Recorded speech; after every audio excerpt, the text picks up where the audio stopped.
Überfordert mit Aufgaben und niemand hilft? KI-Agenten übernehmen das für dich. Sie planen Meetings, versenden E-Mails, handeln eigenständig.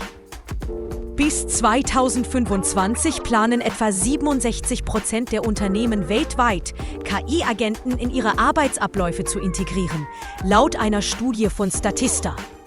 Stell dir vor, du sagst einfach, plane meine nächste Woche und die KI erledigt es. Kein Stress, maximale Effizienz. Ich habe es selbst ausprobiert.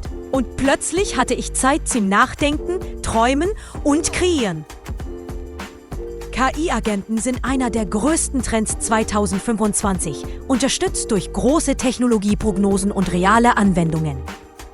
Unternehmen wie Microsoft und SAP setzen diese Agenten bereits ein. Du kannst's auch. Was würdest du einem KI-Assistenten delegieren? Aufgaben, E-Mails oder Flugbuchungen? Kommentiere unten. Da.